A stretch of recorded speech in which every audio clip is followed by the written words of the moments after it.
You're live. Well, Diane. Thank you. Shall I jump straight in with my stories? Yes, I want you to regale me with the tales of your past week of adventures and overall madness. So do we want to start with the boring story first, the gym? No, we want him to still listen to this fucking I'm thing. Just kidding. What's wrong with you? I'm just kidding.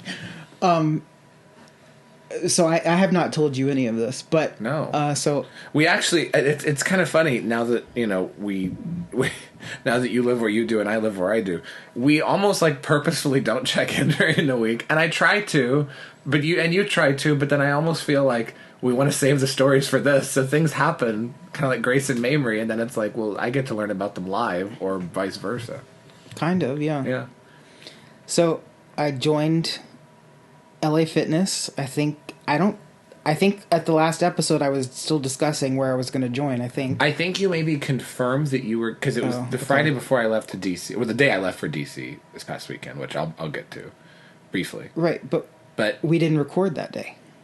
Oh, that's right. So then it was Tuesday of that week that we recorded. Right. And so I think you mentioned that you said, yes, I'm going to join because they have parking. No, you told me on Friday, yes, I'm going to join because they have parking. So you never said on the podcast you were doing your gym search. Right.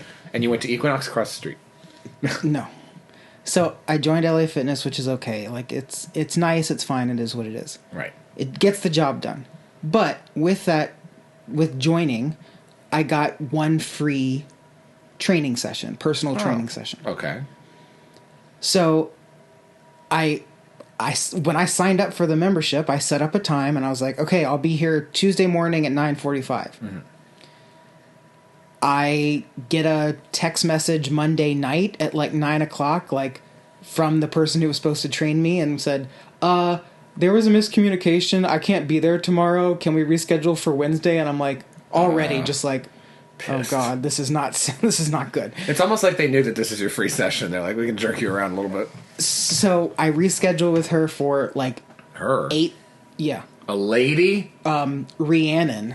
Oh God. Yes, named after a Fleetwood Mac song. Not even one of the better ones. I know, right? Do you know how many girls I know from that generation who are probably named Rhiannon? But at my like elementary school there was a Rhiannon, or it was like someone's little sister was a Rhiannon, and then I heard about someone had a kid named him Rhiannon. It's such like a, I'm sorry, it's just I can't respect anybody who chooses a name after a song, except for Sharona, because the song was named after her. Oh God! And she's a real estate agent now, and her website plays My Sharona on a loop, which is funny if you click on it. That's not funny. That's torture. Hey, if you get a song named after you because you were that fucking hot, you get to play that song whenever you want for the rest of your life. I'm sorry. We could only be so lucky. Anyway, Rhiannon. Right, so she texts me at like 9 that night before, and I'm like, okay, fine, I'll be there the next day, which was Wednesday, at 8:45. I show up at 8:40 and walk up to the desk. I'm like, oh, I'm supposed to have a training session with Rhiannon. Oh, yeah, she's not in yet. You can either wait or you can go, jump on the treadmill. I'm like, I'll go jump on the treadmill. And she's like, good for you. Like, all bubbly, and I'm just like, it's early in the morning, just for that, I would have been like, no, I'm going to sit right here until she shows up. I'm going to stare at you. I'm going to stare at you until until one of you trains me. So I go over there, and I start walking on the treadmill. I'm walking on that treadmill for 10 minutes. And so we're 5 minutes into my session. And then finally this woman walks up and she's like, oh yeah, I was waiting over there. Like, no one told me you were here. And I'm like, how's that my fault? So this bitch at the front desk, shades me for whatever. It started out immediately of bad. This is just not going to go well. So I go and I sit down and we chat for like 20 minutes because she wants to pretend like she wants to figure out what I want to do at the gym and all that crap. Which, by the way, is like a 5-minute conversation. Right. And the one other time, or a couple other times I've ever gotten those consultations, because they're like, Crunch It was mandatory, they would not leave me the fuck alone. I'm like, I know exactly what workouts to do. I just need you to stand here to make sure that I do them. That's literally all that I need you for. I can do a whole set myself. Like, right. So 20 minutes. The only thing that I got out of that was some good numbers. Like, I got on the scale. I got some. They have a cool thing that tells you how much body fat compared to muscle you have, all BMI that or stuff. something. Yeah. Cool. So I got, a bunch of numbers that were nice, and I have that now. And then she's like, okay, well, now we're going to get to your actual workout. Go hop back on the treadmill for a few minutes until I find your actual trainer. And I'm like, oh, so it's not you? And she, oh, no, it'll be, I don't even remember his name. This other guy. I'm like, okay. So I go walk on the treadmill for another 10 minutes, and then this very lanky, good-looking, but lanky black man walks up who has no muscle in his body. And I'm like, oh, okay. Like a runner body? Yes. So I'm like, okay, I guess I'm going to get trained by you. So he has me do one of those HIIT workouts. Oh, no. And I'm like, you do realize that I do not have the stamina or build for that yet, but you're going to make me do like 30 minutes of basically cardio jumping up and down and flying around? Well, it's like basically cardio / weight training at the same time. And I'm like, this is for someone who is basically already almost in shape. I can't do an HIIT workout. I would be dead. Like, I can lift a lot of weight. I can't do that. It's just not my build or my goals, or I don't want to just flail around kettlebells and, so I had and do burpees and shit. Doing like 5 kettlebells and like lunge over here, and then you're just crawling across the floor. And then doing shit over here. And I would have paid so much money just to be there, just to watch this happen. He's like, with a cigarette. He goes, yeah, I'm having you do this because, people like to use the machines over there, but it's just not, you don't get a good workout because, part of that, all of those machines, you're basically just sitting. And it's like, your heart rate's not going. And I'm like, but I'm a different person. Like, this is not what I want to do. I've also seen you work out, and I've worked out with lots of people before, both in person, online, everything like this. You move. I don't fuck around. You don't fuck around. You don't sit and text between sets. You're not talking to people because you're like, I just want to get the fuck out of here. Because I don't like the gym. Exactly. I just want to come do my shit and leave. So you get like, there were times where I'd get maybe 3 machines done. You'd be on 5 or 6 by that point, because and 3 sets of each, and pushing your limits on weight and stuff like that. I'd go and play with your weights and like add in one more plate, but you would do the work. Like, that's not an issue. So it was. No one listened to me. It was not a good experience, and I'm just like, sorry. Last thing to tie this all together. So then I'm about to leave, and the guy says, Rhiannon wants to talk to you again. I'm like, this bitch again.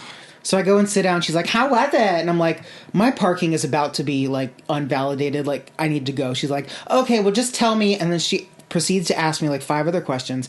And she says, oh, by the way, so if you want to add, like, 3 personal training sessions every month, you can pay an extra $150 per month. And I'm for like, that much, you could go to Equinox across the street. I said, I don't think that's going to be for me. She's like, well, if you ever want to, we're here. And I'm like, okay, bye.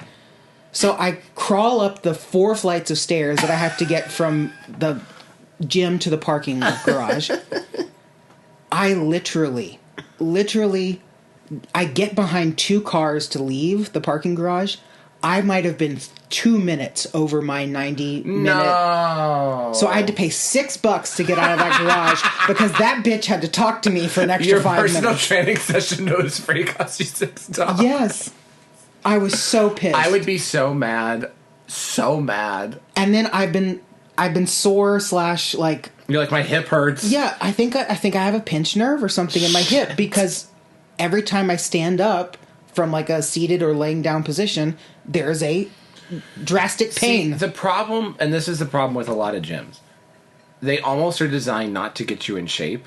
They're just designed to have to do as little as possible for you, period. And the problem that I have is if you have personal trainers and things like that, a real personal trainer should go through every body segment that you want to work on and say, okay, there's this exercise, this exercise, this exercise. Try a set of this and see how this feels. Okay, what about this weight? Okay, and they're supposed to walk you through each one and say, like, this could work for you or this could work for you. Because let's be honest, some people get better results from dumbbell flies than they do from a machine. Other people have shoulder issues, and so a dumbbell fly is not going to work. And that's just one exercise. But everything you can basically do with a weight, there's a machine that does a version of it, and then you mix and match and see what works for you. Like, there's certain things where I like biceps. I like bicep curls where I'm seated and my arms are on the ground, and I do pretty well, but I can't lift that much. But on the machine, at a certain angle, it mimics a preacher curl, and I can lift a lot more, and it's concentrated just in the area. I'm not using my shoulders. But that's a personal trainer's job, is to figure that out for you. Right, so... Or with you.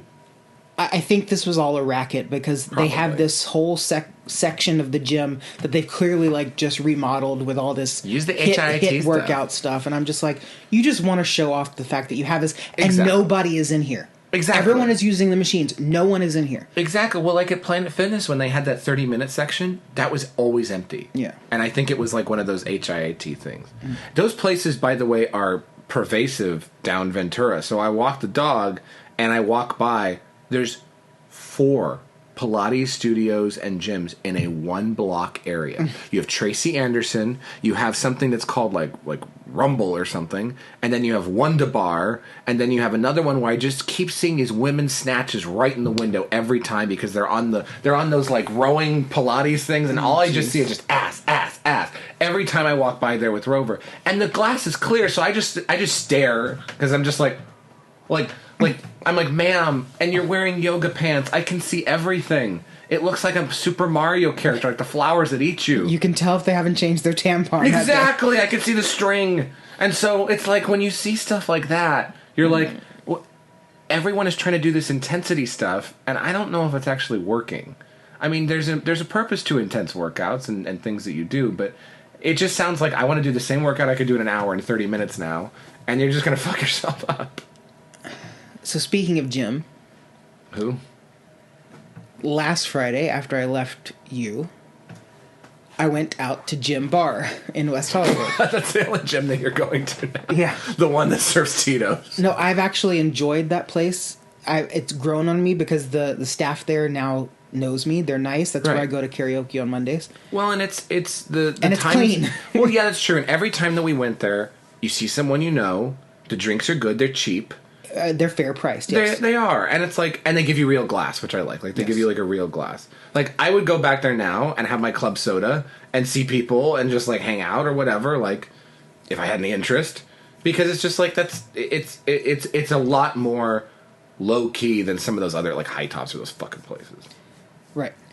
So, that's sort of just my go-to place, and if I want to go somewhere else, I go. But, so I went there last Friday, and on Fridays, apparently they have a DJ. Mm-hmm. So, this woman, I walk in, Fish. in a gay bar, A woman. Her name is Madonna. clearly straight woman. Like, she's flirting with the hot gay guys, like, come on.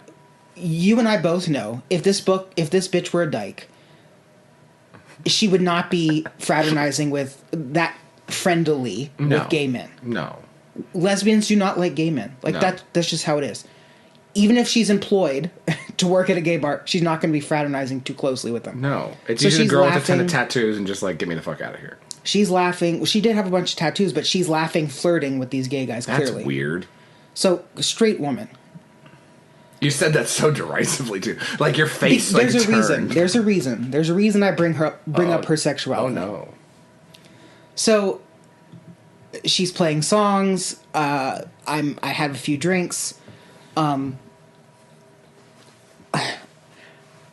see people requesting songs, and so after my second drink, I'm like, okay, I have enough balls to go request a song.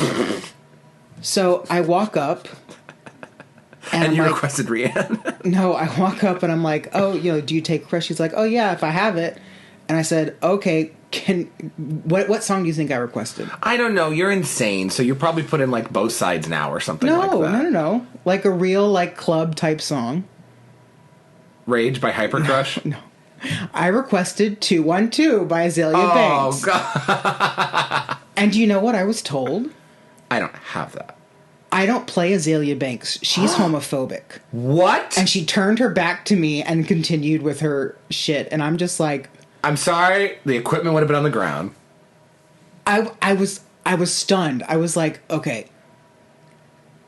Number one, I heard you play Cardi B when we walked in. I'm pretty sure she said faggot a couple times. On camera. Right. What has Azalea Banks done that is so blatantly homophobic that you refuse to play her music? I would have turned around and I said, oh, well, clearly you're racist. Just, up the ante. If you call a white woman racist, it's like throwing like water onto a witch. Like they just sort of dissolve. It's perfect. It's the only way that you can deal with them. I was just stunned. I was like, wait a minute. There's like a whole level to this. You're a straight woman and you're going to tell a gay man that I can't you can't play the music I want because it's homophobic? What?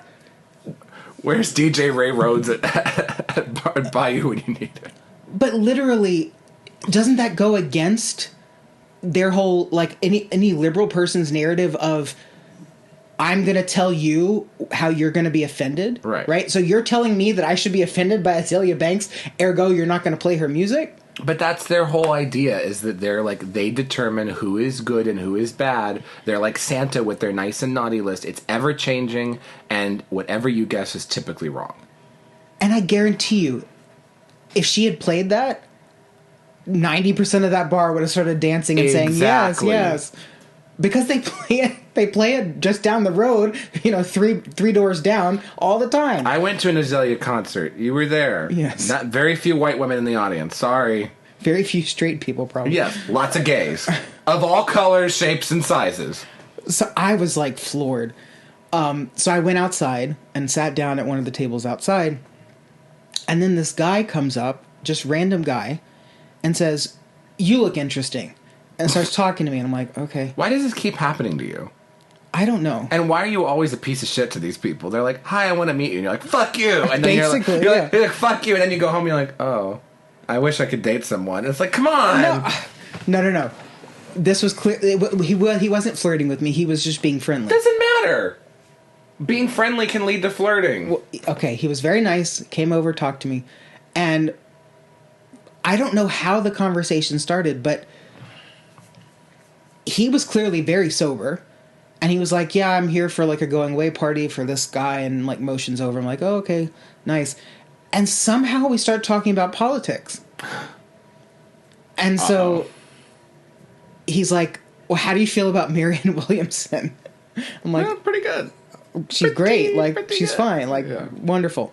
He goes, "She's my idol. I love her so much." And I'm like, okay, I can talk to you. Okay, yeah. I can talk to you. Yeah. And so we start talking, and I tell him, I'm conservative, and he goes, "Really?" And he pulls up a chair, and he starts, and we actually have a legitimately good conversation. His friend, on the other hand, is like, "Oh, why are we talking to you again?" And he walks away, and I'm like, "Bye." But I ended up having a very nice conversation with this gentleman, who is a DJ at Stash, by the way. Oh. And we exchanged Instagrams and everything. DJ. But he's not conservative, but he was open to hearing what I had to say and talking. He agreed with me. Right. He agreed with me that you can call Trump a piece of shit, but he was a damn good leader. And he goes, "We were a lot better with him than we are." Okay, and I'm like, thank you. There's little daylight here. I mean, and that's where it's something where it's like, I can always get along with a Marianne Williamson supporter, with a RFK Jr. supporter, even maybe a Cornel West supporter. Well, all two of them. But there is a pervasiveness about the Biden re-election people, because they're the Hillary people and they're the Obama for America people. And those people, I just cannot... I'm sorry, that they're just way too of a specific mindset, where it's like they get the talking points, and they're unwilling to see that the leadership that we have is so illegitimate in the way that they function. But anybody else from any side, left, right, outside, inside, anything like that, if they get it, they get it. Left side, right side, both sides now. Exactly. Cha-cha now, y'all. But no, I've been enjoying Jim Bar, so I probably will have more stories as we go along. Well, I'll give a little weekend preview and then back to your thing. So last weekend, right when you were here, before we were going to record, but I had a red-eye flight to D.C., and I got checked in at like 8:30 in the morning. There was a weird hotel mix-up where the one that I reserved was for some reason, like, they didn't show the booking, so I reserved it another one that's across from the Pentagon, which was fine. In the Virginia side, it's actually very nice across from D.C. Virginia's kind of like the Valley. Like, everything's nice and, like, you know, pretty little, like, walkable streets and stuff like that, and no, you know, crime. For the most part, I think there's still bits and pieces. So we go, and I, you know, told everybody, look, I'm not drinking, personal choice. Is that technically Alexandria, Virginia? Arlington. Okay. Yeah, Alexandria's a little further south. Okay. So, you know, I go out, and I love the people that I got to see. And so, for brunch, we go out, and we're at a sports bar, and so I'm the only one at the table. I'm having my water, I'm fine, I'm eating my sandwich. And they're like, let's do a round of Jell-O shots. And they, you know, 5, not 6, because so the 5 of them have a round of Jell-O shots. And then they order a second round, and then a third round. And mind you, everyone has a cup of alcohol that's, like, next to them. And then the waiter decides to bring another round for free. Oh, so they're all doing Jell-O shots. And I'm like, look, if I'm not tempted now, I'm not going to tempt. Here's the other thing. In D.C., people can drink, and it's easy. Like, they can very easily drink, unlike here. If you gave 4 Jell-O shots out here in L.A., people would be on a stretcher. Like, it's too much. So then we go out, we're all in costume, we stop at a bar, then we go on a boat on the Potomac, it's very pretty, and then it gets very cold. So then we're down underneath on the boat, and dancing and having fun, and my friend's partner or his husband is completely sober, so I was with him the whole night. And talking to other people, but... You know, I had my club sodas. And then we went to an after party on the rooftop, and we're dancing, and now it's like 2, 3 in the morning, and I'm just like... And I saw some of our friends from FOA. There were a couple people there who were from the group, and so it was good to see them. And, you know, took pictures and all this, and so... My friend's partner who's sober was like, okay, I'm going home. He said, make sure you don't drink. I was like, you know, I'm just going to come with you. It's 2:30 in the morning. I slept an hour and a half last night. I'm just going to walk home with you. And so I did. It was great. Got to go home, play with the dog. I went home. I just slept. I woke up to like 8 a.m. the next morning because that's just automatic how I am because, you know, is what it is. Got some emails done, got some work done, went out to brunch, got back on the plane, and came back here. So it was literally 48 hours of just, like, this whirlwind tour. And my costume that I wore was a Roman senator outfit because I wanted it to be proper Senate attire with John Fetterman having to adjust the rules. So it was the most nerdy thing, and everyone loved it because everyone got it. And then 2 other guys went as versions of Roman characters, and both of their costumes were, how often do you think about us? The Roman Empire. Geez. So it was very nerdy, and I loved it. It was fun. So anyway, so that was my trip, and then back to reality here. But it was kind of nice to go to a place where they have real fall, like there's trees and there's leaves and stuff like that. And here, then I got back and it was 80 this week. I'm not complaining. I mean, I'm complaining about the fucking wind that happened today, but yeah, the Santa Ana winds that knocked over my friend's like a gazebo over the hot tub and knocked down a bunch of shit, and they said 60 miles an hour. So Santa Ana winds. Remember the podcast that we went to? And I tagged him. Santa Ana winds, filthy Armenian adventures. Oh shit! What? That leads right into. Go ahead. I got my original Twitter account back. Yes, how Stella got her groove back. I am so happy because I remember the day that you lost it, and it was right after Elon took over. And you made a joke about, like, saying, I'm going to kill my roommates when they get home. And then they took it literally, and they suspended your account permanently. Right. I was angry about that for about a month. I was pissed. No, you were angry about it for more than that because I'm like, just make a new one. It's okay. And you were like, but I built up these followers, and I had a following, and then I had engagement. And then you were deeply depressed about this. Because it took me years to build that. Like, ugh. And with the new one, it was like you had friends that carried over, but you didn't have the following, and so I know that was annoying, and I got that. Especially as someone who writes. Because if I post my shit and no one sees it, right. I don't get clicks. Yes. So Fluent and Bitch is back. Yes. Gaycon is back. How do you feel about it? Because the day you posted that yesterday. I literally saw it last night. Did you get an email? Okay, so this is the thing. I was sitting at home, and I was just like, you know what? I'm going to put in one more appeal. Oh. I just happened to think about it. You appealed it like twice at the time. I appealed it 3 times. Oh my gosh. And I let it go for a few months, and I was like, you know what, whatever, it's done. This must have been Friday night. I was home. I was like, you know what? Fuck it. I was about to go to bed. I'm just going to put in one more appeal, see what happens. Yeah. I put it in. The email address attached to that is one that I do not check. Okay. So I didn't check it. But then last night, Which I is just Saturday. so happened to like refresh the Twitter page, and all of a sudden it says temporary suspension, and then all of a sudden it goes back to the normal page, and it says everything's back. Like what does it say? Account restored or something. yeah, like restored. Thank you. That's the word. Full account restored. that? Wow. And so I immediately on my laptop, even I didn't even have it on my phone. On my laptop, I was like, "Guess who's back?" And was just it made my whole weekend. I think it makes your whole month. Like that was a special. That's a very special thing because I think after the 3 appeals, and it was even after Elon took over, it was like I think it's done for good. And the hard part was like they were bringing accounts back left and right for people, but it just didn't make any sense why yours was not. So you got your following back. Yes. People think you're alive again. Your last Hopefully- post was in January. It's been a long time. I know. Yeah. Yeah, almost. 10 months. So how are you going to try to get suspended this time? You got to be nice.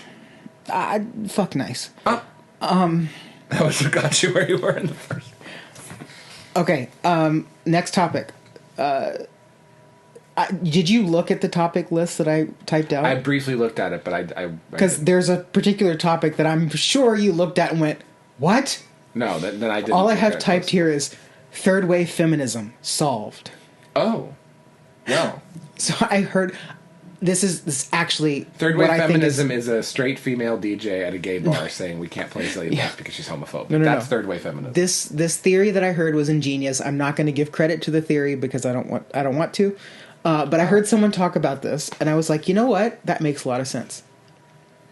So, first wave feminism, suffrage, 1920s, all that shit. Second wave feminism. Yeah, like Elizabeth Cady Stanton, all that shit. Yeah, bullshit, yeah. Second wave feminism, burning bras, 60s, let us work. All that yay. shit. Yeah. Third wave feminism is the, come on, aren't we equals now? Not really, but okay, fine, we'll Is pretend. third wave the 67 cents nonsense or 73 cents nonsense or whatever it is? I'm not exactly the year. I I'm think not that exactly started with sure the second year. wave and then it sort of carried over. Maybe. So there's a lot of feminists out there who say third wave feminism hasn't actually caught on. Like we do not have equality of the sexes yet. And so they're the ones who are still fighting and belly aching and all that bullshit. Well, I heard someone say, I don't know what they're carrying on about because we have equality. Right. And here's an example. Perfect example. Who's the bitch from Theranos? Elizabeth Holmes. Yes. She said, if you can have a woman like Elizabeth Holmes who is not pretty, right? We're talking about someone who cannot use her sexual wiles to get things. I mean, Silicon Valley pretty. She's a Silicon Valley 10. Who has the voice of a man. What are you She basically sounds very masculine. As an affect. Right. And maybe that's played into it. Yeah. But she still she appears very feminine. Right. She doesn't like no cleavage showing, none of that. Like No, she's not zip-up using her V-neck sexuality. things, yeah. But she's clearly a woman, long Right. hair, makeup, a little bit of makeup, like She would do that red lipstick and then those stringy extensions. right.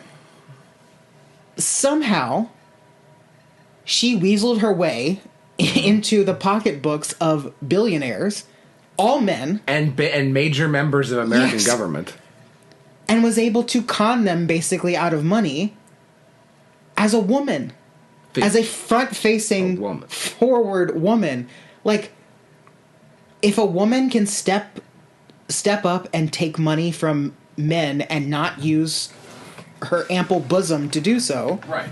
or like, a good blowjob, those men saw her as, if not an equal, at least someone to thoroughly respect, to give money to. So she is like the poster child of third wave feminism done. Well, I think that's true because, you have the example of this Sam Bankman-Fried, who is that FTX crypto thing and stole a bunch of money and then gave it all to Democratic politicians so they didn't investigate him. And that was really sketch. But there were investors in that, but it didn't have the devotion that Theranos did. Because what she was proposing, and I still think that I think if they would have given her another year, she would have figured it out. I genuinely do. Because it was kind of like they got the investment on a test idea. I think with a year of appropriate funding and everything like that, they would have figured it out. I think what happened, though, is they got ahead of their skis and promised a lot. Promised that they couldn't yet deliver. Right, and the thing that got them in the end was if they would have just stayed in the lab and worked, it would have been fine. But they were like, we want to get our machines in CVS and Rite Aid and everything like that. And then people got false negatives and false positives for tests. And so I was like, well, that's fucking stupid. But, so that's a rookie mistake. People are like, I've been cured of cancer. Exactly. No, people are going in like, I have AIDS. Like, that's great. Yeah. And then they sued. But it really did show that there is a American elite and wealth class that gained that status by not being particularly smart. They just were in the right rooms. They said the right things to the right people. These people were not above average intelligence, but they got to where they were because they sort of played the right game. And then you would think somebody who's in their 60s, 70s, 80s in a leadership position who has achieved, the highest level. There was a former Secretary of State on the board, for God's sake, like George Shultz. Right. People get to this level. They've probably met, over the course of their lives, thousands of up-and-coming young employees and given them opportunities to be hired, to be on their staff, to be whatever and everything like that. At a certain point, you think you can discern who's telling you the truth and who's not, or who's talent and who isn't. And then you realize, oh no, these people are just so fucking dumb. And they fell for this act of like, I'm going to be the female Steve Jobs. And it worked. Like, it literally worked. And so there's a little bit of FOMO that did this, but I think that there's a lot of that. And so that's, I think, what happened. And it's, like you said, it's a very good example of that third-wave feminism thing is basically done. And she's a good example. And there's plenty of examples of people like her. I mean, people were saying after Monica Lewinsky that third-wave feminism is basically done. Well, yeah, but still, there was a sexuality thing, right? With that. So this was like the first time that someone was able to get a lot of money without having to be like, oh yeah, by the way, I'm a woman. Let me show you this. And she used her sexuality with that co-founder. It didn't even work. She would send him like all these messages like, "You are my lifeblood," and "You are this," and "You are that," and then he responded, "Okay," which is the meanest thing ever. If I was her, once she gets out of prison, I'd be like, or before she went into prison, I would have just stabbed him. Like, fuck you. He was the true scammer. Maybe not the best role model, but come on, women, feminists, give credit where credit is due. To Lorena Bobbitt? Oh, God. There's a throwback. She was the first third-wave feminist. Mm. She took it into her own hands. Okay, maybe last thing. This is something that I found out recently that pissed me off. And I want to write about it. Okay. And I'm very concerned and confused as to why this is not on the news or being broadcast to the people of this country. Okay. I did not know this, and I'm pretty sure you did not know this. So, Hamas is living currently in Qatar. Oh. So, according to this article, and this has been substantiated, right now, senior leaders of Hamas, the perpetrators of the worst atrocity against Jews since Holocaust, are huddled in Qatar. That is where they are currently located, apparently. Interesting. There's lots of Qatari lobbyists in our government. They've been there for years. Oh. But American foreign policy has turned a blind eye. So we've basically been... I don't want to say the word funding, but we've been... letting them proliferate. Part of this, goes with big media, lobbying, contracts, all of this stuff. Qatari lobbyists are very pervasive on both left and right. But there's something else that I did not know. And again, why this was allowed to happen is beyond me. According to a 2022 study from the National Association of Scholars, Qatar today is the largest foreign donor to American universities. Oh. They found that between 2001 and 2021, so 20 years, Qatar has donated a whopping $4.7 billion to U.S. colleges and universities. Oh my God. The largest recipients are some of America's most prestigious institutions of higher learning. Do you know what that money goes to? Yes, so that the professors at those universities who would be writing papers about their ties and influence to the government don't. And so that those students that are in those universities who then can become part of the foreign policy establishment in this country don't look at it. And a lot of money goes into... I've talked about this before.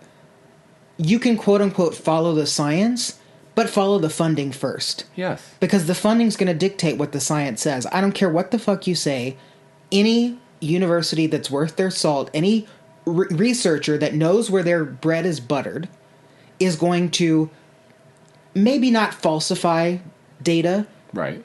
But it's going to try to skew the statistics to make it look like I'm satisfying my You cannot donors. have a university political science department that with an international relations segment that accepts money from any other country. I'm sorry. That doesn't work that way. If it's China, if it's Qatar, if it's an ally, it just doesn't work.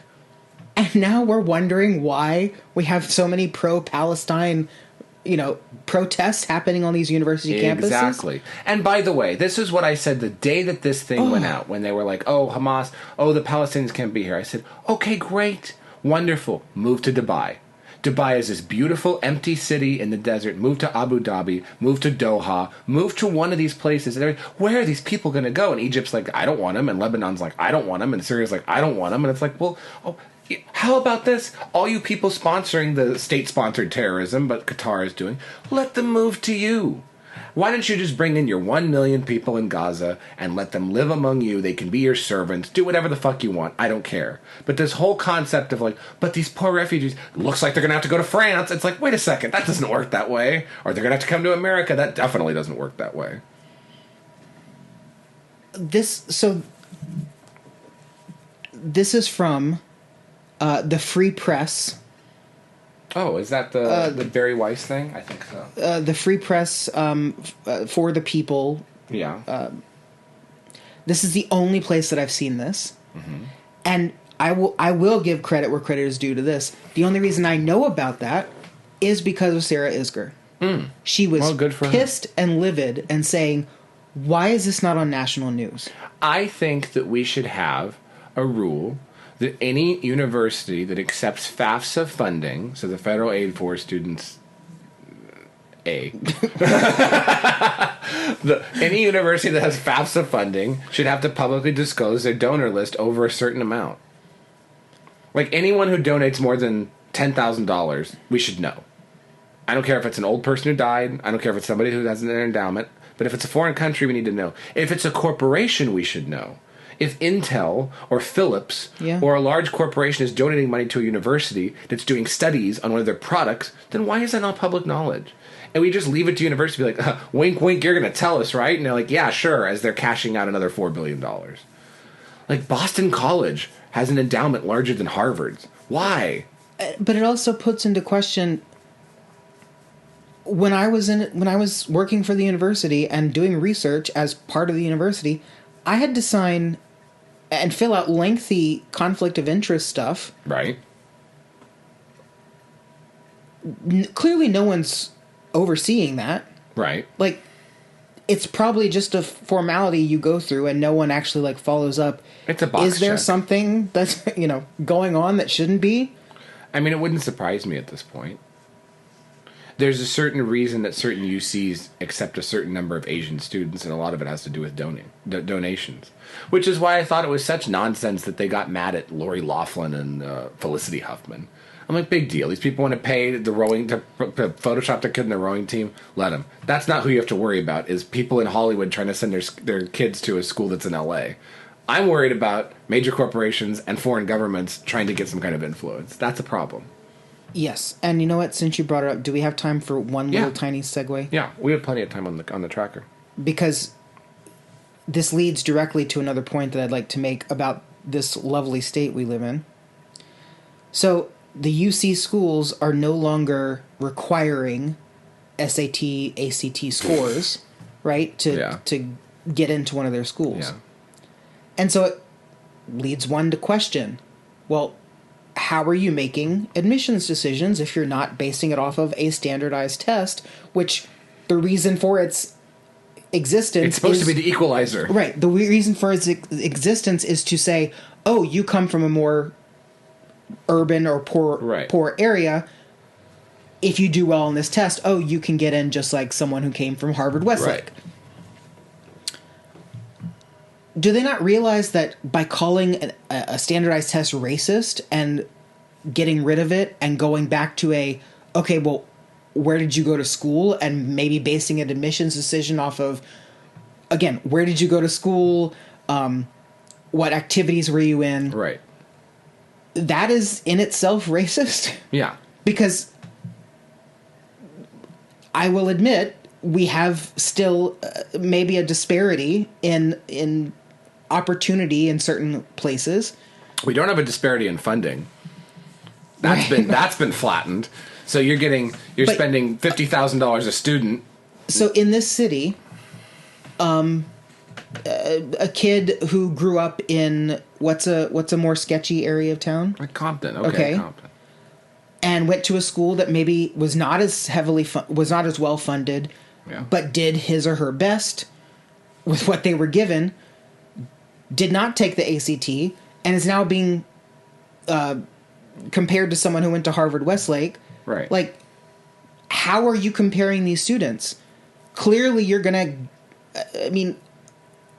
And what happens if you are a truly exceptional student at Harvard Westlake and you could have probably gotten a perfect or near perfect score, and they're like, no, that doesn't matter to us because we're not using those metrics anymore. So it's almost like you get penalized if you're a smart kid at a good school or a bad school. You're penalized regardless. Right. So I guess my point is, you've just made the racism even worse. Right. By removing something that you're calling racist without much evidence to the right.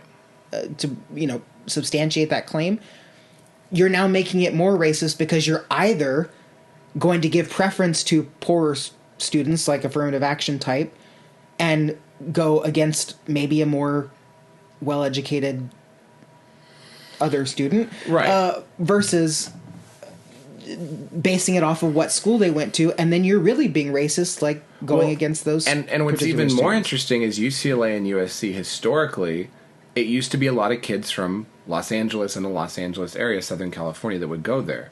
Now they kind of have like regional quotas.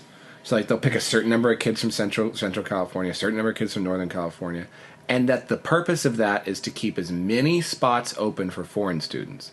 So if you're a foreign student and you want to pay $50,000 to go to UCLA, or $60,000, which I think it is now, instead of the $5,000 to $6,000 in-state tuition, they would rather have you come in because of that financial benefit.